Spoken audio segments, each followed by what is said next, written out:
Welcome to the online section of Business Ethics. My name is Mark Vopat and I will be your instructor for this course. The Business Ethics course is divided into two main sections. The first is a look at ethical theory. The second section of the course, the second main division of the course, will be to look at ethical issues dealing with business practice. In fact, these will be ethical issues relevant to the very foundations of business practice. How to get in touch with me.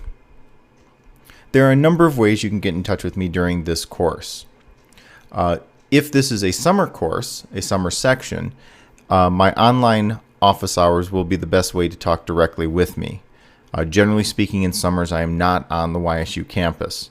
So you can contact me with questions during online office hours. At any time, you can use the Blackboard email system to send questions about the course or concerns that you might have. You may also directly email me with the my YSU email address, mvopat@ysu.edu. And finally, if you need to reach me, you may also call me at home. Here's what you're going to need for the course. There is one textbook for the course. This is The Elements of Moral Philosophy by James and Stuart Rachels. The 6th or 7th edition is fine for use in this course. Both books, a used copy of the 6th, the new copy of the 7th should be available at the YSU bookstore. You can also buy this book online through Amazon.com. There are additional readings in the course, and these will be made available as PDFs on the course site. So the first half of the course will come directly from or deal directly with the Moral Philosophy book. The second half of the course will deal with readings that I have already posted on the Blackboard site. You will be able to download them directly and print them up if you prefer to use a reader of some sort, an iPad, or you can read them directly online through your web browser. Software you'll need for the course. There isn't any mandatory software, although I do recommend that you have a good word processor. Word is available at Kokali if you want your own copy for about $62.50, if that's still the current price. You can also get OpenOffice, openoffice.org, which is a Word sort of open source version of Word, free version. AbiWord is also another good open source word processor. As far as formats go, I accept assignments as either TXT file, plain text files, .doc if you're using Microsoft Word, one of the older versions, RTF, or DocX if you're using one of the newer versions of Microsoft Word. Please do not submit any assignments using the WKS or Works format.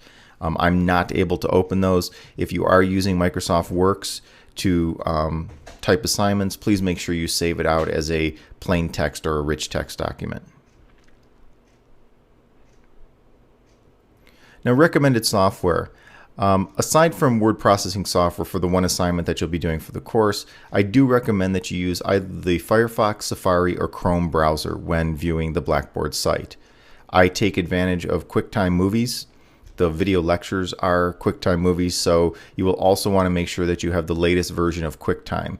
You can get this at apple.com through iTunes, so if you're running iTunes, you already have QuickTime built in. If you're not using iTunes, you want to make sure that you've got the latest version of QuickTime, which you can also download for free at apple.com/QuickTime. So make sure your QuickTime player is updated, that you're running the current version, and using one of these three browsers. I do not recommend using Internet Explorer. For some reason, it has trouble at times playing some of the QuickTime videos. Now, the course requirements. The course is fairly straightforward. There are three main aspects to each of the course modules. First, you will have 8 quizzes, which are worth 10 points each. So each module of the course will have one quiz attached to it. There will be one case study for the course. This is not per module, but one case study, which I will announce later in the course. And that will be worth 20 points. And then you will be required to post to the discussion board. There are 8 postings, one for each course module, and these are worth 5 points each. Generally, in a semester, I also offer an extra credit assignment that's worth 8 to 10 points. I will be posting that probably midway through the course, telling you exactly what that entails. Normally, it's to watch a video of one of the guest speakers at the Department of Philosophy and Religious Studies has brought to campus that's been recorded, and then answer a few questions about the talk. The total points possible for this course, excluding the extra credit, is 140 points. So you can sort of gauge where you are in the course, how well you're doing, based on that total 140 points, and then assuming that there's another 8 to 10 extra credit points. Now, tips for success in an online course. If you've taken an online course before, you've probably encountered some of these, but for those of you who haven't, I recommend the following. First, make sure you contact the instructor, me, if you have any problems. Please do not wait until the last week or 2 weeks of the course to say that you were having problems viewing videos, or that you were unable to submit your case study because you didn't understand how to use the interface, or something along those lines, or even course material in general. That if you're struggling with course material, please don't wait till the end to tell me about this. You should regularly check for course announcements. The course announcements are on the home page that I've set up, so they will be there. They also do email you when there's a course announcement, so please make sure that you read those or listen to them. Oftentimes I will record a course announcement and post it on the Blackboard site, so make sure you're checking for those on a regular basis. Regularly check your Blackboard mail. Oftentimes I will send out a mass email to everyone through the Blackboard site. You want to make sure you're checking that, not just your YSU email. So the Blackboard mail system internally, when you log on, make sure you check to make sure there aren't any messages there from me. Generally speaking, I use course announcements to contact you, but every once in a while it may be necessary to use the Blackboard mail. And finally, make sure you contribute to the general discussion board. Discussions are often forgotten by students once they've read the material, listened to lectures, taken the quiz. They forget to post the discussion board. There's also a general discussion area in the discussion boards where you can talk with other classmates, leave questions or comments or things about the course there. So if you're having trouble or you want to sort of ask others' opinions about things in the course, you can do that also on the discussion board.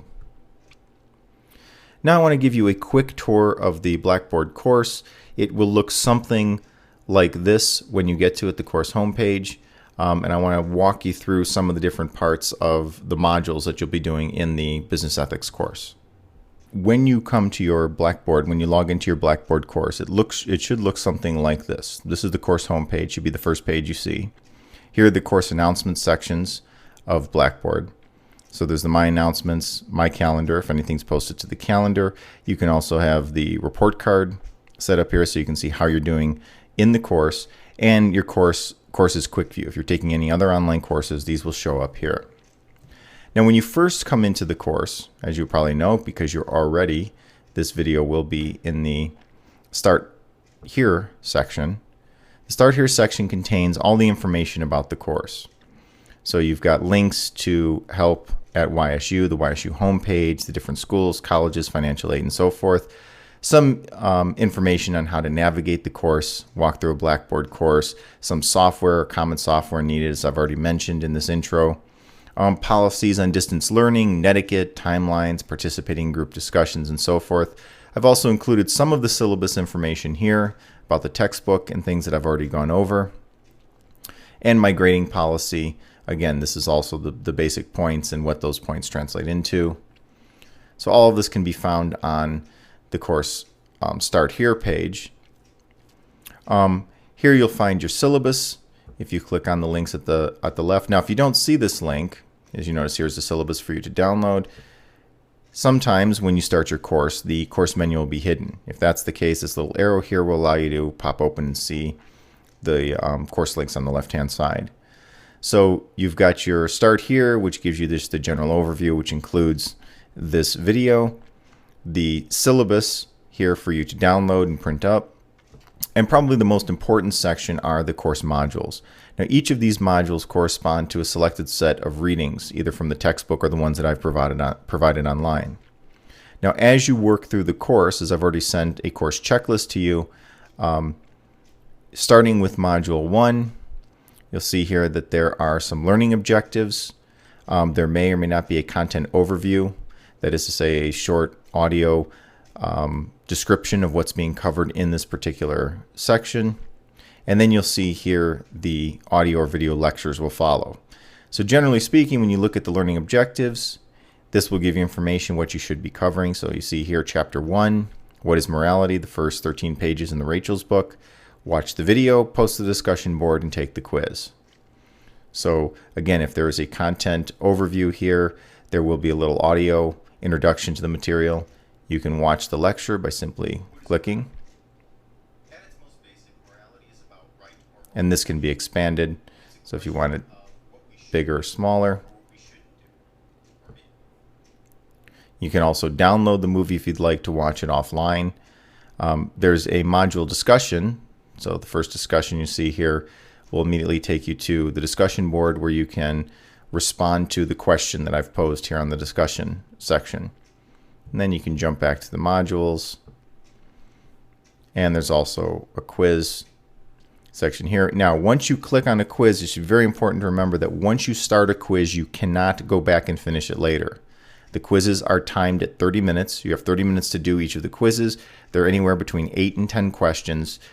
True, false, multiple choice, short answer. Once you start, you must finish the quiz. If you at any point leave the quiz, whatever you've done, that's what's going to be recorded as your score. So I'm not going to start here. I'm not going to click, but if you clicked on this, this would give you the first quiz for the first module. And each module is exactly the same. They have the same basic structure. There's an overview. There's a list of what to read. Several video lectures. So in Module 2, you'll notice that the lectures are broken up into 3 separate video lectures. The discussion posts again, Module 2 discussions, and then the quiz for that module. Now you can go directly to the discussions by clicking on the link. So this will give you a list of all the discussions that are going to be covered in the course. Also on the left here, you see notice the messages that I mentioned. Here's an inbox and sent messages. So if this is what I would see when I have here, obviously no messages at this point from anyone since the course hasn't actually started. But here you can create a message and send to me. You can, and I can respond here through the message board.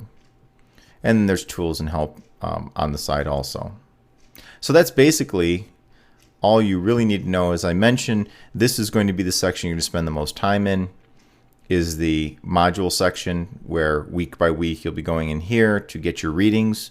In the cases of starting with Module 4, these are readings that are posted here in the modules. So you notice here's links to the modules. In some cases, I've used lectures from other schools. So the lectures on Karl Marx, for example, in Module 4, they're 2 very good videos that you watch. These are YouTube videos, links to YouTube videos, along with the lectures that I've also prepared. All right, well, that's it for the sort of brief tour. If you have any questions, please feel free to contact me at any time. As I've given you, my email is probably the best way to reach me, but if you need to reach me immediately, please feel free to call me at home.